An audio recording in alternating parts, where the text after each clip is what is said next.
Hang on to your seats.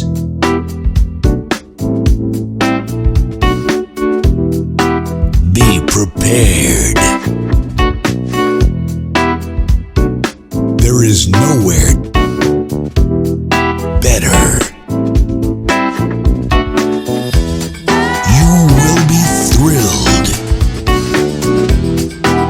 We know it.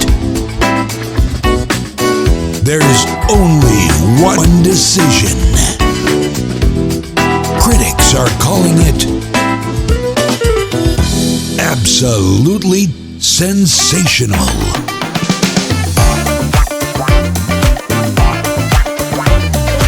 Welcome to our coffee time. Yeah, thank you. Scottsdale, Arizona at Lisa's Village Coffee Roastery here on McCormick Ranch. Love it. And Favorite place to be in the morning. We have our former 2 stars and we have a new arrival. So we're going to mix this up so that we combine the shows together. So we'll make 2 shows. So I can be in both? So you can be in both. And be like, I'll never change my shirt.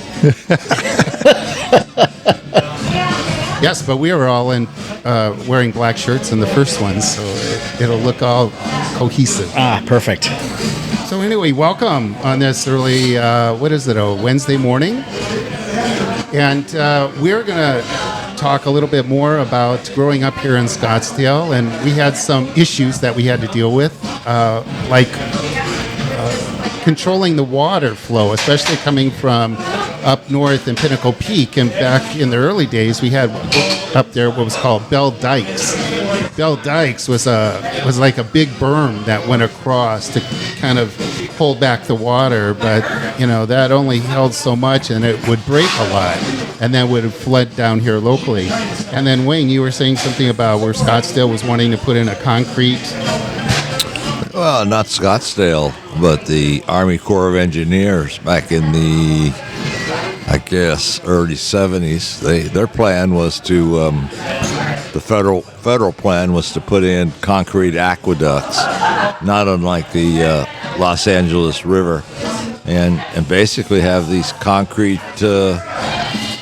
lined rivers that would carry the water, which the water generally follows the natural path of the washes, and we used to have some pretty heavy floods. But the main problem that people seem to be concerned about right now is just how to get home. Rick DeBrule has been following the traffic situation and can tell us right now what it is. Rick? Linda, an hour ago we reported at 5 o'clock that there were 5 bridges open. As of now, there are only 3 bridges open. The only bridges open across the Salt River are the Mill Avenue, the Central Avenue, and the I-10 bridge. The Hayden Road crossing and the crossing at Scottsdale Road have both been closed, that just within the last hour. At this point, traffic is already seriously backed up. Policemen are out trying to control it as much as possible, but so far it does not look good as far as getting home. There's going to be a long delay. If you haven't left yet, you might consider waiting a little bit longer, because it's definitely not going to help any at this point to get more people on the road. Monday, they're going to try to set up reversible lanes on the Central Avenue Bridge. That will probably be one of the best routes to get to work. However, if they do go above the 170 to 180 range, it's just a question mark as to how good those bridges are going to be come Monday. And something definitely needed to be done. And the people in Scottsdale at that time were absolutely against the concrete aqueduct concept. So they came up with a different system, and especially for people living on McCormick Ranch right now, they see that we have a lot of green belts everywhere. Well, the reason for those green belts is that those are the natural washes, and that's the method that we use to transport the water that comes in when there's unusual rainfall. And they integrated those washes with golf courses, and also some of the parks. Chaparral Park and El Dorado Park in particular are right there along the main path of the water. And we ended up with a very, very valuable asset, considering the recreational and other opportunities presented presented by having these large areas that are grass and not concrete. It was not controversial, but I think everybody. I don't know anybody that disagrees with the decision. The Greenbelt here in Scottsdale started back, in the 60s. Scottsdale had experienced some flooding. In Southern California, the Army Corps of Engineers developed flood control, but they were concrete. And so they came to Arizona. They thought, well, we should just do the same thing we did in California. The citizens in Scottsdale are well informed and educated, and they put pressure back on the federal government to say, this isn't something we would like here in Scottsdale. They put in our general plan in 1967 more of a green recreational space, which you see today. So this 11 miles covers multiple things that we can utilize for recreational purposes. We've had Major League Baseball here every single year, year-round.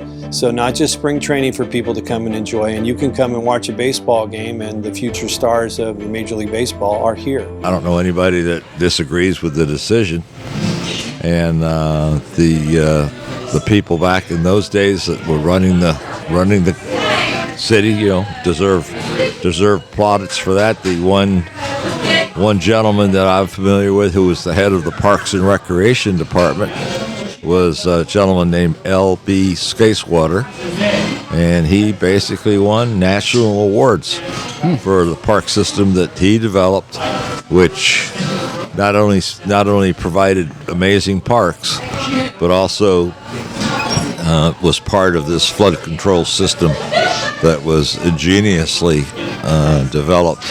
And really, this was.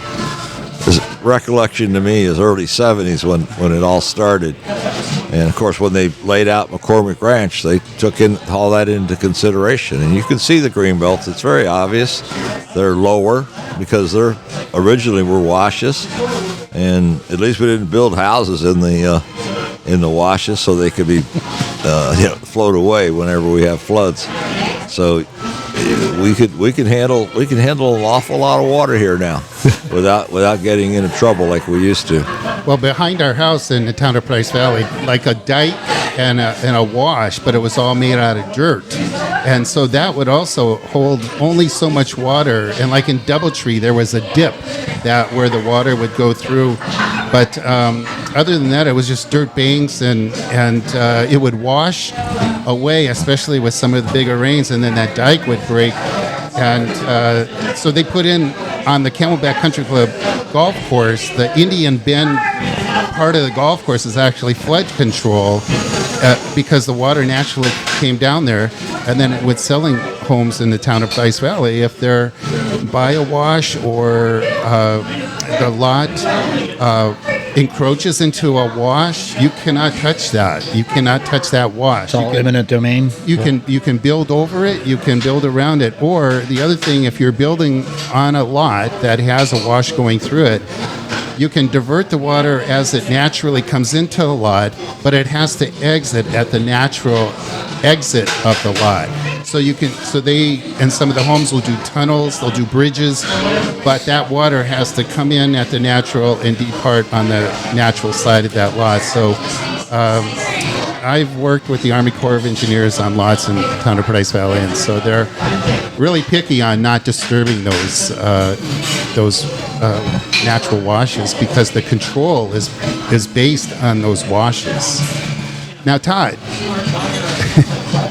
your parents lived here, but when was it that you first moved to Phoenix, Scottsdale? Well, I didn't really move here until right after 9/11, actually. I was living in L.A. at the time, and I was like, I've got to get out of here. And my folks were already here. My stepfather was a professor at ASU for a number of years. Oh, what did he? He was a linguistics professor. Yep. And then my stepfather from a prior marriage, my mom was married to a guy that was retired, and he actually had a strip mine out in Gold Canyon. But he got into prospecting in his later years, and he was the pilot. Well, that's how we met your mom. Yeah, no, they'd been together for like 20 plus years, but yeah. But yeah, I remember going out there, driving out on the open road. Now it's just urban sprawl the whole way to Gold Canyon. But I have to go and look at some old pictures and see if I can kind of suss out where his mine was. But it was in Gold Canyon, and I remember there was a guy that would come down for coffee who's had like a mule and skins, and like he was like a mountain man, like a legit mountain man. This was like in the 80s. It was right before I joined the Army, I remember. It was the summer before, 87. This is where the development is right now of Gold Canyon? Probably. Like I say, I have to look at, I've got some pictures of the mountains and stuff, and I'll have to see if I can those are the triangulate. Superstitions, by the way. Yeah. So what was your biggest find out there at the mine? Did you ever find a good nugget? He got a little bits. It was all, in the sluice box, and he put it through this big conveyor belt system, and it was just dust. But then he would melt it down, and he'd get like little ingots, little balls of gold. Yeah. Cool. Yeah, he found some stuff out there, and he had his lab in Mesa. It's like a big vat of cyanide that he would put all the ore into, and it was just crazy to think about. Cool. Yeah. And so, when you did move here, where were you working when you came over here? Yes. Well, I moved back here for a job. Wasn't that great of a job, but it was a lot of fun. It was at the Diamondbacks and the Suns. It was actually working for Jerry Colangelo, and worked in the sports merchandising department. So I was certified in the software that ran all the computer systems and the cash register systems at the shops and stuff like that. And so that's what year was that? That would have been 2001, October of 2001. Yeah, right after 9/11. And so you were there for the World Series. Yeah. Okay, that was an exciting time. That was super cool. Man, we couldn't. I didn't know it at the time, but worked with Todd actually within the same merchandising, and boy, we couldn't keep merchandise on the shelf. It was just crazy. Yeah, it was nuts. It was a lot of fun. Yeah. What is the possibility? I was just telling Wayne earlier this morning that how this developed, that you two guys worked at the same place and everything. It's like wild, huh? It's crazy. And in thinking back to those times, and Jerry Colangelo, and what a great organization to work for, and a guy that just really valued the employees, and you could see that. Everybody just had a great time. And it was like a family business. It was like a family business. It really was cool. And Jerry Colangelo, I had met him. I was playing piano at a private club in Phoenix, the University Club, and he used to come in there, and some of the Suns, but at the time the Suns were really not that great of a team. I mean, it was like we had a team, but it was like, oh well, whatever. It's Jerry and his kids, and anyway, it was really neat on how it all developed out, and especially doing the championships and all. Yeah, that was a lot of fun. Yeah, and I think that was the year Randy Johnson hit the bird. I think so. Yeah. You guys remember that? Like a seagull flying through in spring training, right in the middle of a pitch, and he just nailed it and just vaporized that bird. And then I remember him, and I'm not a big sports statistics guy, as I'll rely on y'all. But you remember the Circle K signs that they would put up for all the strikeouts? Oh, the Ks, yeah. Yeah. And I remember people holding up extra Ks behind that for one of the games he pitched. It's pretty incredible. So I got to tell you a little story on Randy Johnson. He was living in El Morro over off of Invergordon and Mockingbird, and I was showing homes down the street, down on Mockingbird, and as I'm going towards El Morro, I saw this weird vehicle coming towards me, and I'm trying to figure out, why does this look so odd? Well, I believe it was his wife had a Porsche, and he'd taken the roof off, and he was driving, and the windshield came up to the middle of his chest, so the rest of his torso is sticking out of the car. It's like you wear a car like that. So as I'm coming up to him, I'm going, oh my gosh, that's Randy Johnson. He's halfway out of the car. So it was kind of a funny thing. And then I saw him at Oregano's up at Scottsdale and Shea. I was sitting at the bar having their Vino Bambino salad, and Randy walks in, and he's like got a duck, to get through the door. But he was really tall if you ever stood next to him. Todd, what was your, if you could, all-time favorite memory working at the team shops? Do you have one? I don't know if I have a specific. I mean, I thought, being there for the NBA Finals was super cool. Being able to sit like right in the press box. I could go anywhere. I had a pass that would get me anywhere in either the park or the stadium. That was cool. But I think my favorite thing was really like sitting in the bleachers and just when they were taking batting practice and nobody's there. Right. You're in this facility that's built for 60, 70,000 people, and there's like a handful of us there, and it was cool to be in a space like that and kind of have it all to yourself. And were you there when when they invited us all out to go do batting practice? Were you there that day? I didn't take it, but I seem to remember something like that. I think that happened more than once, didn't it? Sure. And this was the kind of operation Jerry ran. You'd get an email just pinged out, hey, we're D-backs are doing batting practice. You all come out and join us. Yeah. And so you'd go out and, I remember coming up to the home plate and the guy just put the heat right down the middle, 90 plus mile an hour. And I'm like, whoa, I'm supposed to swing at that? Can't even see it. And so what I learned, as soon as that ball left the hand, I was swinging the bat and I was able to connect, but just a great time. That's cool. Well, let's hold on to that thought. We're going to have to take a real quick break here, and we'll come back in 2 and 2, as they used to say on, what was that, the Love Connection?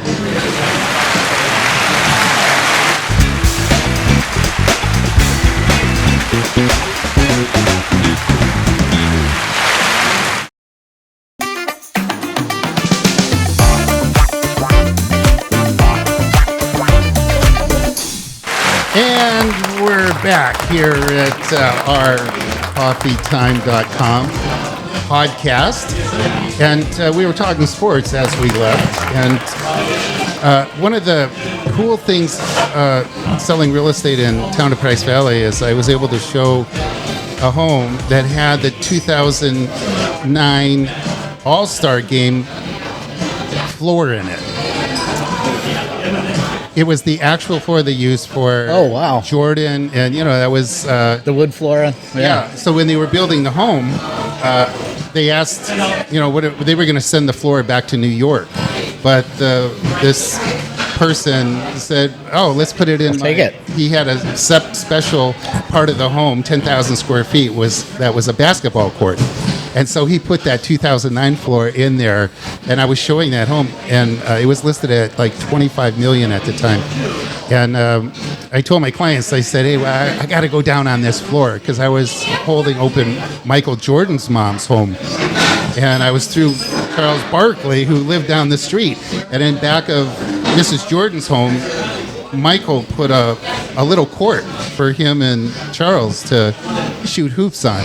So it was really cool. So now I was able to go down on the actual floor, and I stood at the free throw line, and I'm thinking, it's like Charles had so much trouble getting that ball in from the free throw line, and it looked so easy, and he's so big, he could have just reach over and drop it in. Well, speaking of old sports figures, of course, Charles was huge when he arrived. I think it might have been 1992, and that was the beginning of the Suns' ascension to being a competitive team.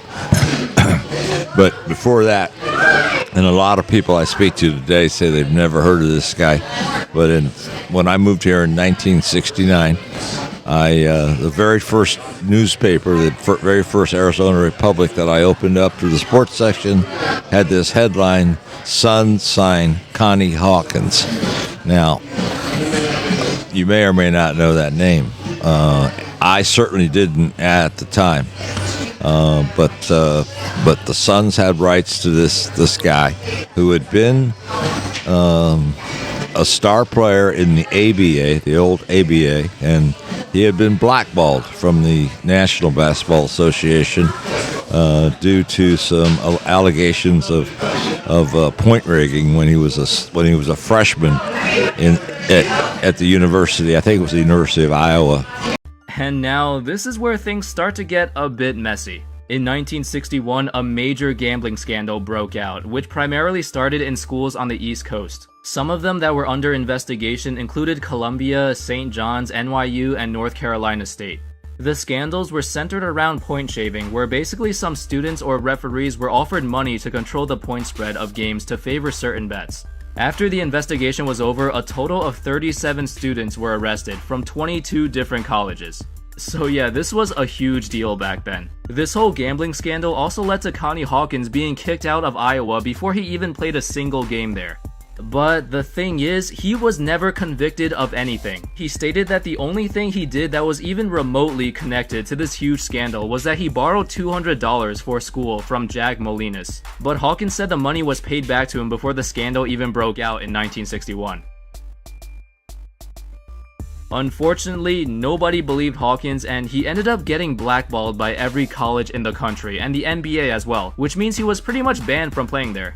Then, decades later, when he looked back at this incident, he claimed that it was totally devastating. I was innocent, but no one would listen to me. And coming from a poor family, no one even thought about trying to get a lawyer to fight it. We just weren't that sophisticated. And when Hawkins was inducted into the Hall of Fame in 1992, other players thought the same way too. They all believed that Hawkins was cheated out of a legitimate NBA career, and instead he finally came to the NBA when he was a 27-year-old rookie coming off of a knee injury. New evidence was also uncovered that revealed that Hawkins never knowingly associated with gamblers. He never introduced a player to a fixer, and he only made some controversial statements because he thought he'd go to jail if he didn't cooperate with the people questioning him. Remember, he was just a teenager at the time, and frankly, he was just scared and didn't know what was going on or what point shaving even meant. From my perspective, it seems like Hawkins just got socially engineered into making some controversial statements to the media, because they made him say what they wanted to hear, but when it comes down to it, I think he really was innocent and did not know he was being taken advantage of. Anyway, let's go back to 1961. So Hawkins just got kicked out of the University of Iowa, and every other college and the NBA blackballed him because they thought he was involved in the scandal. As a result, he was forced to find other opportunities to play basketball. From 1961 to 1969, he played in the ABL, ABA, and even for the Harlem Globetrotters. While Hawkins was playing for the Globetrotters, he decided to take some action. He filed a $6 million lawsuit against the NBA, claiming that they unfairly banned him and there was no substantial evidence that they linked him to the gambling scandal. I mean, it was true, there was no evidence at all. But anyway, the NBA still held out on the lawsuit for a couple of years. During this time, Hawkins played in the ABA for 2 seasons and actually found a lot of success there. From 1967 to 1969, he averaged 28 points, 13 rebounds, and 4 assists per game on over 50% from the field. Those were insane numbers, even for back then when the pace of the game was really high. He was also the MVP and led his team to the championship in the 1967 to 68 ABA season. But unfortunately, in the next season, Hawkins suffered a couple of injuries and had to get knee surgery. However, the good news was he reached a settlement with the NBA on the lawsuit he filed a few years back. The NBA ended up paying him $1.3 million and finally allowed him to join the NBA at the beginning of the 1969 to 70 season. At this point though, Hawkins was 27 years old and coming off of knee surgery, so his time was very limited. He would play his first 4 seasons for the Phoenix Suns, which were a brand new expansion team at the time. His NBA career wasn't very noteworthy, but he did make the All-Star team 4 times in Phoenix and finished up the twilight years of his career with the Lakers and Hawks. The most memorable moment of Hawkins' career was in the 1970 playoffs, where he nearly carried the Suns to a series victory over the heavily favored Lakers. Hawkins averaged over 25 points a game for that series, and at one point, the Suns were actually up 3-1 against the Lakers team that had Wilt Chamberlain, Jerry West, and Elgin Baylor. Unfortunately, they blew the lead and lost in 7 games. And as for Hawkins, that was his only playoff appearance as a Phoenix Sun. Like I said, his NBA career wasn't very noteworthy, and that's mainly because he entered really late and the knee surgery really shortened his career. If he entered the NBA in his early 20s like what should have happened, he could have become an all-time great. He would have had like double the All-Star appearances and way more All-NBA team selections. It's just upsetting that he had to go through all that stuff just to play in the league. Players, colleagues, coaches, they've all said that the way Hawkins was blackballed was very unfair. And it's surprising that he didn't try to get even more compensation later on.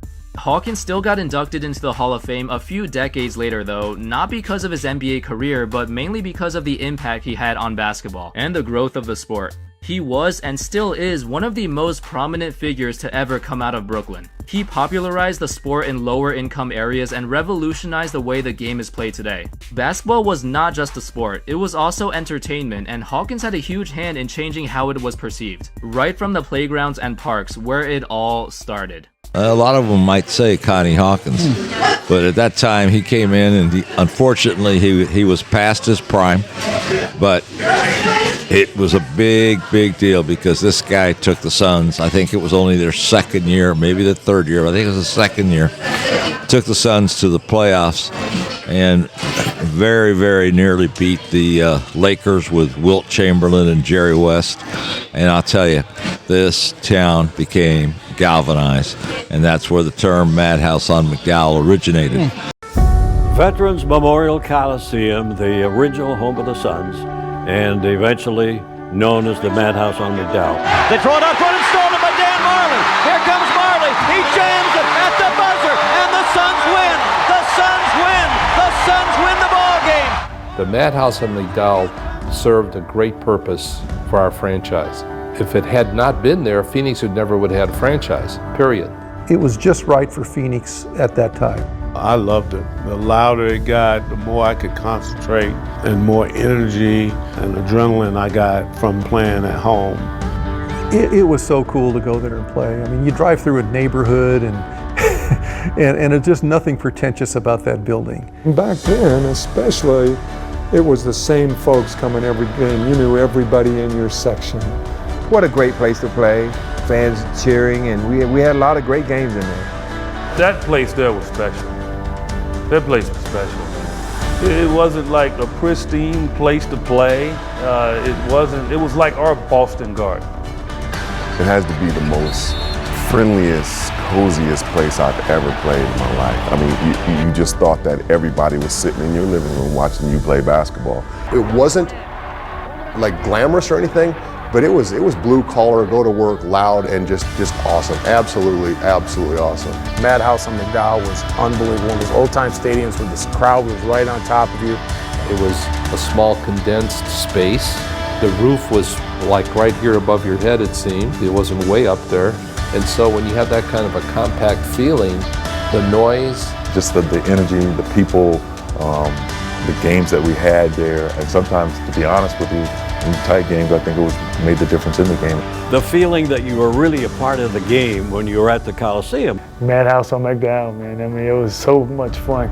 The feel that you got every night you step in there, and it was going to be, just an up-tempo, fast, fun way to play. You never knew what could run into your gym bag in the locker room. I remember one time I was lying down stretching and something ran past me, and I was like, what was that? With Joe Prosky back then, I mean, I don't tape, I don't do anything. I just wanted a hot tub. I want to jump in a hot tub before, so they went and got me one of those little hot tubs you put on your patio. You just brought it in here. I had my little rubber ducky, and I'd go in there. The locker room we just had a little piece of carpet over the top of the concrete. Coming into the arena, you had to come down and park, and you would go by 500-600 fans that would give you high fives. I had a convertible at the time, so I can give high fives while I'm coming in and parking. They'll cheer you on. But we didn't care, man. We knew when the game started, those fans were going to be into it. Out to Eddie, puts it up from 20, gets it from 20. That place in the old Chicago arena, where you came out of the tunnel and walked up the stairs, it's like you were almost walking into a gladiator. I mean, it just look out. McDowell was a lot like that because of the way the fans sat right on top of you. So Madhouse and McDowell was a very personal place to play. It was like a lot of the older arenas where you were closer to the court, closer to the action, closer to the players, and I think that's what really gave it that gold star as the Madhouse on McDowell. Listen to the Madhouse on McDowell.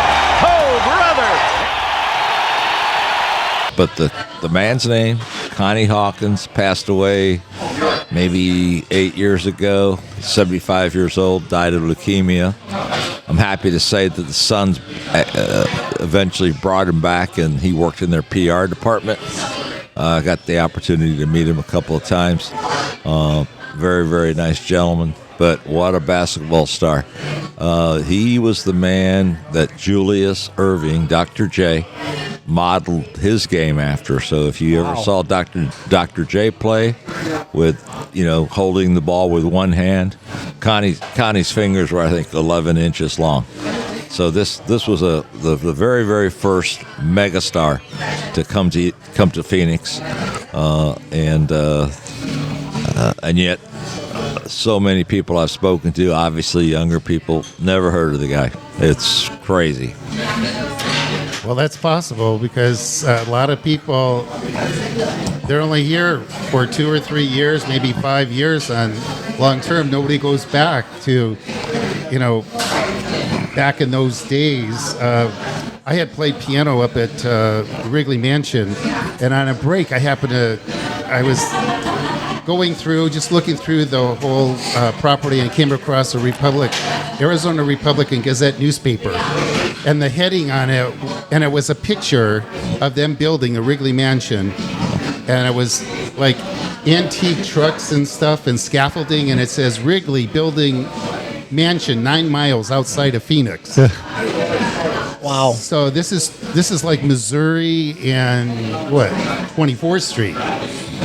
9 miles outside of Phoenix. Wayne was there then. I wasn't. I'm joking, Wayne. It's a joke. Wayne, you mentioned Barkley. What a great time for the Suns. Probably 92, 93. I think it was 92. 92. Yeah. Barkley, KJ, Marley, Ainge. What a great team. Yeah. And Nash great there then?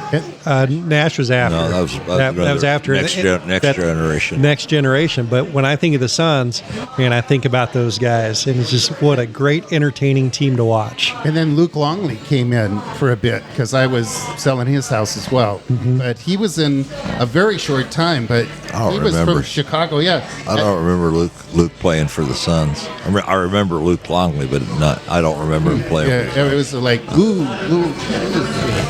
So there was a pretty good chance. And then I saw I was driving down Lincoln Road, and this gigantic truck pulls up next to me, and it was what's his name? He's huge. Oliver Miller, I don't know. Shaq. He was renting a home on the corner of Invergordon. Oh yeah, sure. Mockingbird. Oh yeah. And so I happened to come out onto Lincoln from Mockingbird, and then he pulls next to me, and it's a semi truck, but it was like a pickup. Right. What? A dually. Yeah, it was huge. Well, a guy needs a big vehicle. Wayne, what was their thought process on that deal? I always wondered that something just didn't seem to work out for the Suns.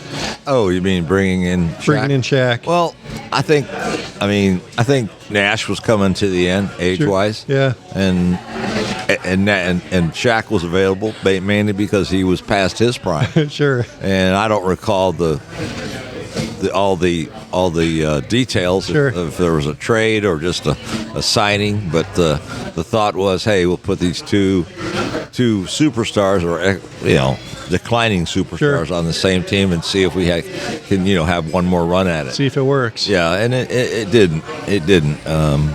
But both guys had amazing careers. By the time they got together, it was past that point. Sure. But Steve stayed in the league for at least 2 or 3 more years. He went to L.A. He did. Yeah, I think he wanted to be close to his family. I think he was divorced and his family lived in L.A., so he wanted to be close to his kids. But yeah, that era was amazing. So we had from my memories, we had the Connie Hawkins era, and then we didn't have much for quite a while. And then we really started to develop a really good team in the late 80s, and 92 topped that off when they brought in, before that they'd brought in Tom Chambers. Oh, yeah. So that was huge. And then on top of, after Chambers was still in his game, but not at the peak of his game, they had these other good players, and they grabbed Charles Barkley, and that was an amazing Dan Marley was pretty good with Well, he was part of that group. his 3-pointers, right? 3-pointers. He was doing fabulous with that. It was But the next era after the Barkley, I call it the Barkley era, was the Steve Nash era. Absolutely. So that would be what? I agree. That would be like early 2000s. So that would be Steve and Stoudemire. That's right. Amari Stoudemire. Yeah. And now we got the group we got now, which is interesting. We had a big disappointment last year, but the so-called 3 superstars. New coach this year. Right now, they're just started out 3-1. I don't know what's going to happen, but it was disappointing. But there's still time. There's opportunity there. I think They still are definitely a dark horse contender. They've never won an NBA championship. They've been to the finals 3 times. All 3 trips were extremely exciting finals. Oh, yeah. Went to 6 or 7 games with several, like 2. I think at least 2 triple overtime games. Oh yeah, I remember that they've put us through. But it's an amazing lot of history for a franchise that's never actually won at all. Sure. Okay, well, we're going to have to take another quick little break. Oh no! Yeah, so it's time Not for again. that. Time for that already. So we'll catch you back in 2 and 2.